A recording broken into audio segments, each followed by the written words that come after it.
Hello everybody, I'm back with another deck for you today, and this time we're going to be looking at Wangid's Arachas Queen. Now, spoilers for the Open if you haven't seen it, so skip ahead a little bit. Wangid did actually win the Open at the weekend, in pretty glorious fashion. He only dropped 2 games, I believe, in the entire tournament, so very impressive. And the final game he did win with this deck, so it definitely seemed to be quite good, and I wanted to give it a bit of a test drive today, see if, you know, the pieces of the puzzle make sense, you know, test whether or not it's actually good on ladder, because tournament decks sometimes are, they sometimes aren't, and I wanted to see which of those this is.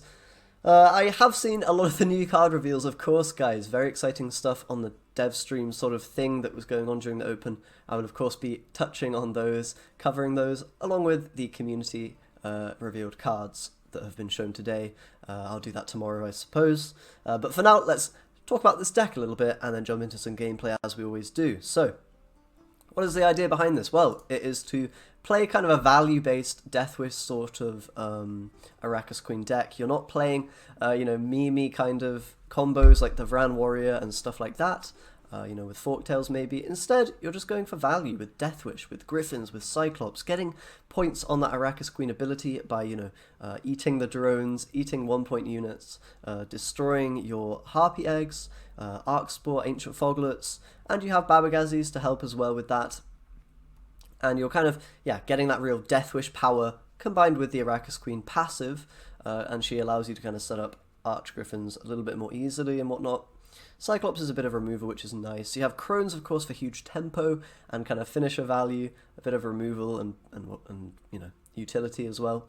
There's Manticore Venom also to remove engines. I'm not exactly sure how good this card is, but it's quite flexible, you know, 9 for 10, and has like some pretty powerful removal potential onto maybe Thrive units or, you know, other low strength engines that your opponent might play. It does also have a ton of thinning. You have Roach, Witches, and Riders to kind of get this late game combo that you're looking for, which is Germain and Arachas Nest with Glusty Warp. Now you can use this combo if you have Last Say, or if you're not expecting kind of any tool removal or, you know, cards that can destroy all your 1-drops, such as Okvist, Dolbahana Archer, Ithne, those kind of things. So that's kind of the idea, is you're going to thin the deck hard, you're going to play Deathwish units in round 1 and 2, and even 3. You're going to use the Crones for a bit of carryover, and you're going to get all those 1-drops in round 3, potentially, with Glusty Warp, and do a big combo without committing to things like Vran Warriors and Forktails, which can often be quite detrimental to your, you know, game plan if they get removed or whatever. So that's the deck idea. I think it's a very cool one. It's quite, you know, it seems to be quite powerful without committing, you know, too much to the Arachas Queen theme. It's just kind of, you know, on the edge between Deathwish and, yeah, Arachas Queen stuff, which is very cool. And yeah, let's jump into a game or two and see how it actually plays. Alright, we're going to be going up against Bruva. Seems like Squirtle is actually very good, having watched the Open. Quite a lot of wins with that faction. I was a bit surprised to see, actually, but wasn't too popular on the ladder. Now I imagine it probably is as a faction. Let's start by mulliganing Roach, of course. Now, what else do we want to get rid of? We do have a couple of Deathwish boys with Babagazi and Cyclops and Crone and the Griffin, so we should be good in that front. We could even decide to keep this hand just because it's, you know, pretty nice one. You know, we're not breaking the Witches or the Riders. I think we probably will keep it. And Roach as well, yeah, we've got rid of already. So, how do we want to start this? We could play a Harpy Egg just to get things rolling, and I think that's probably an okay move. Don't want to commit too much here, until we know what we're up against. I imagine this is either King Chesney hand buff list, or, you know, what's it called? Just some kind of shoot Bruva, or Bruva that we've seen in the Open. Wouldn't surprise me too much. Nigh is the time of the sword and axe. And that's going to be an Ithlone starter, which could mean a lot of things. Okay, what do we want to go up with next? We could definitely play Harpy Egg and then Babagazi, eat them both. It'll be a little bit vulnerable to, you know, some stuff potentially, but there's not really much that can punish this egg. we're, you know, making it so they maybe can't play damaging effects like the dwarves or whatever, the skirmishers, so that's kind of nice. And Babagazi, you know, you can play it on the back row, eat on the front row, which is pretty nice. So I think we're going to go for that. Might be worth playing Drowner, to be honest, but at the same time I think it would just die, possibly, so I want to make sure we can eat these eggs before it's too late to pass and whatnot. And maybe there's Hawker Smugglers if it is the King Chezzy hand buff. I'm not sure it will be, but it's worth keeping in mind, definitely. If we can move those, then, you know, they'll lose some value. Alright, that is going to be a Gabble. What does that mean? Pretty curious. So, it could be like a... yeah, it could be the King... does the King Chezzy want to have that? I don't even know. I actually don't know. We should probably kill it though. The Cyclops, I imagine. The carryover is a bit of a pain to deal with, so... let's eat both of these eggs, and... yeah, maybe we only need to eat one. I don't really want to play too much into tool removal. We could eat maybe just a drone. I think we're going to throw this Harpy for sure. We could even... you know what, I kind of... no, we can't really do that. Alright. We'll do this. Just kill that. Make sure we're not dealing with carryover next round. So if we win this round, it's more important. And we could maybe eat that egg. I don't think there's any rush to, so... we'll just, you know, keep him interested in this round. We want to keep playing here. Maybe play our thinning. There is a Hawker Smuggler, so we can deal with that quite nicely with the Drowner. Let's play that. And I think we want to slam some tempo now as well. So we're going to use the tactical advantage. We're going to eat the egg. And we're going to say, I don't think you can make this many points, my friend. Feel free to prove me wrong. And we're maybe going to attempt the pass from him. So it looks like it is more of a hand buff focused Squirtel deck rather than, you know, the typical sort of Shoop. Maybe not typical, but, you know, the Shoop, Lacerate, Long Round Broover.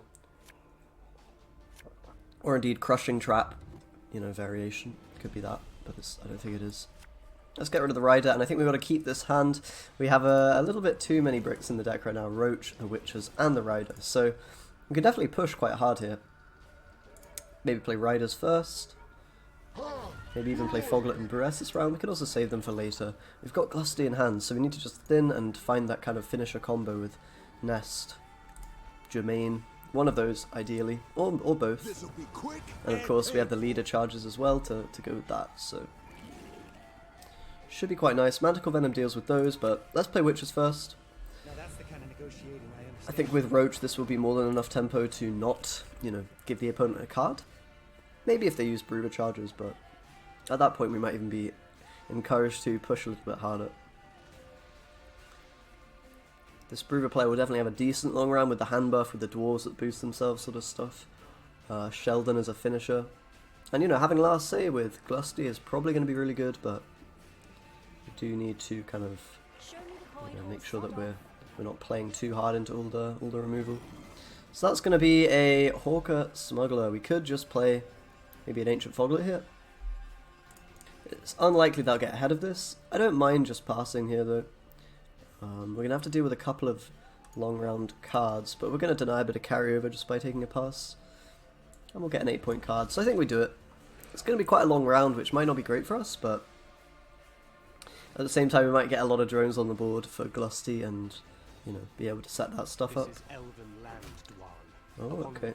And we're going to get a Broover charge, which is pretty nice. It's pretty good news. Not too much carryover, but now our leaders are kind of equivalent in the amount of points they're getting, right? Got my morning coffee. Right here. It's a good time.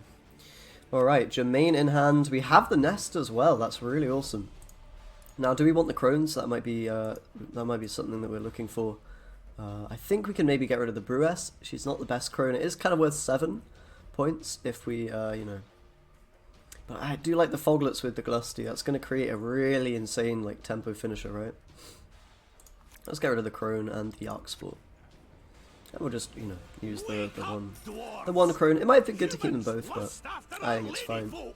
So let's just play it very slowly here. We'll go with the Foglets to start. We'll go back row, because there might be dwarves on the front which want to hit us. And now this guy's going to be annoying because he can always buff it back up with Broover. So I think we just have to kind of let that exist. Let's play another Foglet now. Ah, the fireworks with Glusty are going to be incredible though. If there isn't anything to deal with that. Crushing Trap, maybe. They do tend to play that actually, so we've got to be wary of it.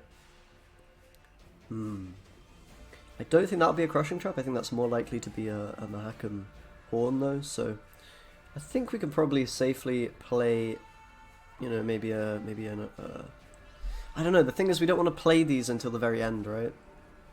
That's definitely a thing. So maybe just commit the Crone now, to be honest. It's probably not gonna, like, the 2 damage won't do much anyway. Let's probably still play it in back row. I don't want to play into the skirmishes just yet. Don't have any tool removal, so this dwarf is going to get him a lot of points. But hopefully the Glusty will be good enough. We'll see. Definitely Crushing Traps can cause an issue here because, you know, he can trigger them manually just to kill the 1-strength units.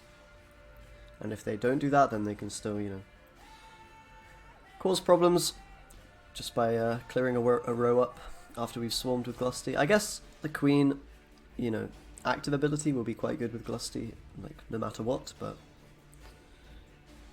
will it be enough? That's the real question, isn't it?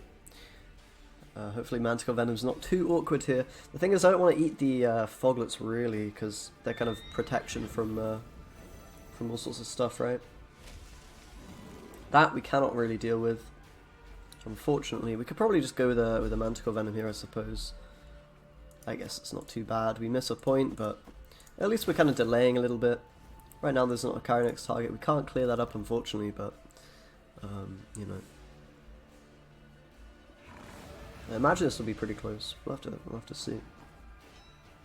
Okay, so I think we can commit probably a nest here. It will most likely get removed. Maybe even playing on the other row is better to trigger the Foglets, but I think this will be fine. We really need to try to save our kind of our bigger you know, cards for the very end, like the Germain and whatnot. If we can. I don't know, I don't think this is going to survive the Crushing Traps. But maybe they don't have any. Possible. Probably they at least have one, I think. But if they're like flipping it manually, then that's, you know, not great for them. Alright, that is going to be presumably a Crushing Trap now. Let's play this. And make sure we don't have too many units. I mean, sorry. I need to sneeze. Hopefully there's not, you know, any way they can clear all of this up. And as long as kind of, you know, some of the ones survive, then we should be okay. Looks like they are going to go for the movement there. So they want to trigger the Ancient Foglets, I guess. It's going to be an Ida. This is getting pretty hectic. Alright, so the Foglet's procced. Basically, the last cards they have right now are presumably Crushing Trap and Sheldon, right? So I think what we have to do here is just play Germain, because the next Crushing Trap will come. The problem is, right, he can just manually flip a Crushing Trap here and clear the whole row and kind of wreck us, so that could happen right now. And there's not really much we can do about that if they choose to go for it. Looks like they're not though, so that's good for us. We can, I think, just throw out the Glusty now while all the ones are on the board and just hope they don't have a big answer to it. I think their last card will be Sheldon maybe, but I might be wrong about that. I'm pretty sure there's a large Ithwin buff on something, so I think it is that. So let's just eat here. We will hopefully have a target for the Griffin. This is a huge play. Will it be enough? Absolutely humongous. The Crushing Trap's going to hurt, but not that much. You know, it'll kill the drones off, maybe deal another 8 damage, so it is very painful. Will it be enough? That is an 18-point play.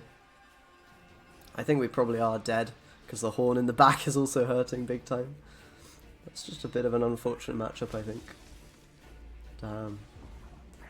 Got all the answers. The Crushing Traps for our drones, and, you know, engines that we can't deal with, etc. Not going to be enough. But definitely powerful Glusty, managing to make that happen even with the Crushing Trap threat.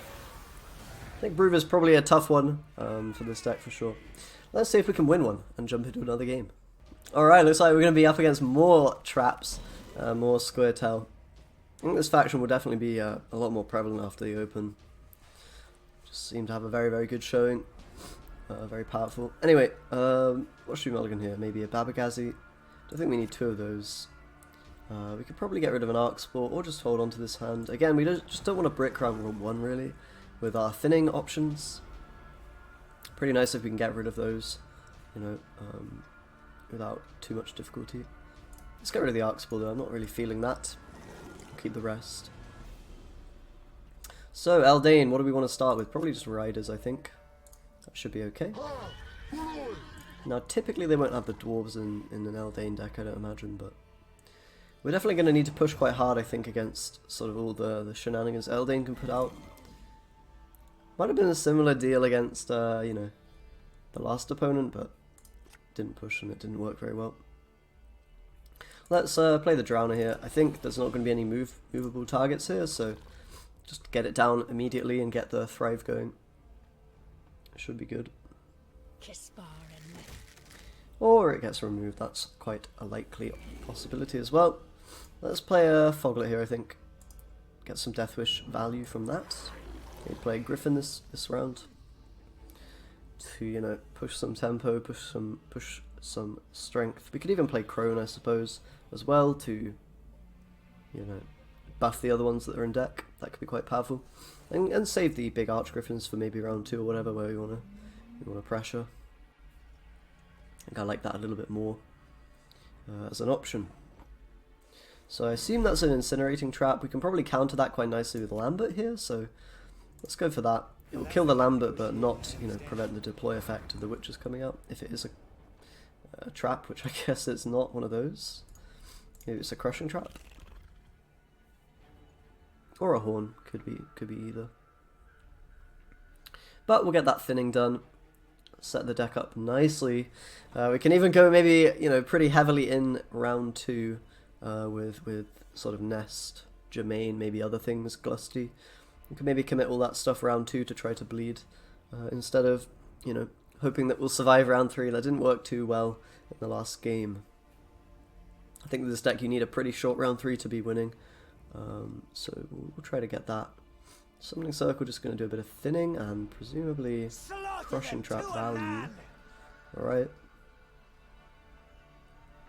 It's definitely not too bad for us, I think. If we're able to get, you know, those traps out from the opponent early in the game, then probably going to be looking quite happy. Feeling quite happy. We could probably play Babagazi, but I think getting the value from the Crone and the carryover that brings is probably better at this stage. Let's also boost one of our guys. Maybe we should leave the 1 strength units for a potential Glusty, but I'd rather not play that this round if possible. We'd rather commit stuff like the Griffin, the Cyclops, etc. Which are, you know, not terrible plays. When you're playing the Arachas Queen, just a vanilla Cyclops can be worth 6 points, right? Babagazi can be worth 7, which is pretty damn good for the provision cost, right? Cyclops is at 6, Babagazi is at 6 as well, I believe. So, you know, Archgriffin's at 8 for 7, which is not bad at all. You can definitely see, you know, where the theory behind this this deck is, and it makes sense. It makes sense, and it worked for Wangid. So the question is it ladder capable? Can it survive the barrage of, you know, maybe not you know, not perfect decks that do exist in that environment? Let's just get the Babagazi down. We've got to keep pushing, I think. And if they're committing Crushing Traps, then that's probably good for us. You know, in the grand scheme of things. As long as there's no real answer to the Glusty later on. And also you get less, you know, Eldain value if you're committing traps and not using his ability in round 1. So we're not happy to see our guys getting wrecked, but we're also not too sad about it, I think. So that is another Crushing Trap, wow. Alright, you know, since we've seen double Crushing Trap, I think taking a pass here is reasonable if we want to. I think if we don't, we're going to maybe be pressured on even with the Eldain ability a bit too much. So I reckon, yeah, 2 Crushing Traps down. It might not be super safe to pass, you know, things like Caretaker can come out. Artifact, heavy Eldain, it could be a thing here, but I don't know if we have the points in hand really to keep pushing here without playing Glusty, which maybe would be okay, but I don't know. I think it's a little bit risky. I'm going to try to hold on to everything. Take that pass. Just enough points to do that, which is a pretty good thing. We've got some really good cards from him, so unless he's playing, you know, just all in on artifacts and traps and whatnot, then we should be okay, I think. Just because the crushing traps are out. We'll see. Call the Forest is going to be pretty good because he gets that Mullane back for later, which can definitely screw up our Glusty plans, destroying all the 1 strength units, of course. But we'll see how it goes. There's definitely a lot of things that, you know, take a bit of a poop on Arachas, on this Arachas Queen deck, I think. Which is why I'm inclined to say it's more of a tournament deck than a ladder deck. But, you know, I might be wrong about that. Might be wrong about that. So, Arc Spore, not amazing. We could keep it if we want to drop it on the dry pass. Likewise, Cyclops not going to be too valuable, I think, against Eldain. Although there are some, you know, cards in the deck that are going to profit nicely from that kind of stuff. Do we want all of this Glusty synergy? I guess we do. I'm a little bit worried it might die. Let's just hold on to what we've got. It might be good to get rid of Nest, to be honest. Just because, you know, Glusty might get countered, and in that case, you know, it's basically a 4-point play, which is pretty bad. That's the thing about Jermaine, it's like a reasonable 8-point play, even if, you know, even if it gets answered by something. It's not too bad. And you know what, I think we actually do play the Nest, just because we don't have the last say. We're going to get a pretty damn big Glusty anyway. If it survives, we're probably in a good spot. If it dies, well, we don't want to be too vulnerable to that, so we'll get rid of the Nest here. That might seem a bit weird, but I'm pretty sure it's the way to go here. Alright, Foglet's nice, Crone is good. I think we can probably mulligan the Cyclops since we have other ways to eat our units here. And I think Arc Spore is not particularly good as well, so we'll get rid of that. Alright, not a bad hand at all. We've got double Crone. We have the Griffins, which we can use the leader ability or a Foglet here to get value with. Let's start with the Foglet. It might get locked, but that'll be okay. It is also Glusty food, of course, for later on. And it might make sense to go for an early Glusty here, to be honest. If we're expecting sort of another Crushing Trap to come out. Maybe I should have kept the Foglet because of Incinerating Traps. That's actually definitely worth keeping in mind. But I think it's fine. Here, what do we go for? Maybe just... we could Jermaine. It's not too bad. We could also just play the Griffin. He'll get hit by the Fireball Trap, presumably. I guess that is Incinerating Trap. Let's do that. And I want to save the Harpy Egg to try to play around Pitfall for later. I think is the way we're going to do this. I probably should have kept the Foglet as well. I forgot that they were going to have traps. That was pretty Dumbo move, but I don't think it's the end of the world. We might miss a bit of value there, but oh well. So what could that be? I mean, I guess it's just another Fireball Trap or something like that. So we could definitely play the Babagazi here. It could also be a Horn. I think we're just going to play Babagazi and chill. I think it's a Horn. Yeah, it looks like it. It's all going to be about the mind games and working out what trap is which trap is which. But I think we definitely need to hold on to Harpy Egg for Pitfall Trap, which will presumably come very late in the round. If we don't hold on to it, I think we're going to be in trouble. You know, Glusty or whatever can be countered pretty effectively. Alright, that is a pretty good target to kill with Wisp-Best, so let's just go with that. We know the Crone is safe right now, so good time to play it, I imagine. Let's eat one drone, why not? We can save the other ping, maybe. We could use it as well, I don't mind just getting the value on it. Just get that 7-point play. Yeah, sure. Not bad, we're 21 points up at the moment, but Eldain is of course waiting along with the Horn, so we're not out of the woods just yet, so to speak. It's going to be a pretty tricky one. Crone is looking good. We definitely want the Crone to survive. We want Jermaine to survive if we can. Maybe we want to proc an Incinerating Trap with Jermaine if we can. That could be quite good. There's a Dorbathan Archer. I think we go with the Jermaine now then. And we can then commit Glusty if it looks good to do so. At least the Glusty will never be completely dead because we have that leader ability, right? So, you know, even if they clear up the Jermaine, it's not the end of the world. You know, if they got Mullane or whatever. Yes, it feels quite bad, but it's not game ending necessarily. Some things cannot. There is the Mullane, so that's a bit unfortunate. I think we may as well go with the Glusty now. They're probably not going to play any 1-point units. We could also wait. I'm a little bit worried that it will kind of die, right? And then, you know, die to a trap or whatever. How many points is it actually? It's basically a 9-point play, so... You know what? Maybe playing the Crone first is a better idea. Yeah, I kind of like it. Because this is actually more value than the Glusty, right? So Glusty is better than the Archgriffin, which is, you know... It's not as good as the Crone. So we'll play the Crone first, make sure we get the points from that. Because we've got to play around that Pitfall Trap really hard, I think. I'm scared, man. The Eldane's going to be a lot of points. Probably. Along with, you know, hidden points from Horn, Pitfall Trap. We do have a counter in hand, so that's pretty nice. If they are running that. Maybe Eorveth wouldn't surprise me too much. So this is a trap. This could be Pitfall. This could also be just an incinerating trap. I think what we need to do here is actually play one charge and then eat with the Griffin, because that won't really be, you know, the worst thing ever if it gets hit by an incinerating trap. If it's Pitfall or whatever, then okay, we will lose one of our cards, but it's not the end of the world. It is a Pitfall. Alright. We do get an Arachas drone from that, so that actually kind of works out quite nicely for us. We can get more Glusty value from that. I'm going to pay attention here to whether Eorveth comes down, maybe. So we've still got the Harpy Egg to counter that play, which I imagine will come out. If you're running all these traps, you probably are running Eorveth as well. Might be wrong about that, but there it is. Okay. So I think it's safe to play the good old Harpy Egg now, unless we think that is an incinerating trap, in which case we want to keep Glusty alive. I mean, it's probably just safest to go for the Harpy Egg here, I think.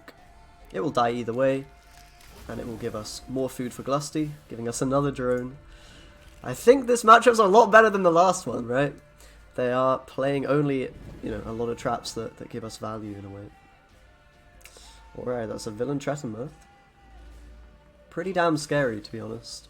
Will it be enough though? We have a Glusty and it's pretty huge. Aileron popping out is definitely going to be good for them. If they can line up this Glusty with the 9 strength you know, guy that we already have, then I think we're going to be in trouble. Otherwise, we're probably going to be okay. Do they have 4 damage to deal with that? Let's find out. They do also have another 3 with Eldane, which is very scary. Let's see what that last card is. No mercy! Just an Isengrim, but just an Isengrim is going to be enough. Wow, we get taken down. That was pretty cool finisher from the Eldane. Fair play. So, I don't know guys, maybe this deck is not ladder capable. That very well might be the case. Still wanted to give it a go, give it a bit of a spin on the ladder. And yeah, see how it played. It's a pretty cool deck, I think. And it might just be the case that the stuff we ran into wasn't, you know, wasn't the best matchup for it. But, you know, either way, pretty fun one. Hope you enjoyed the gameplay, despite the 2 losses. Thanks for watching, guys, and I'll see you next time.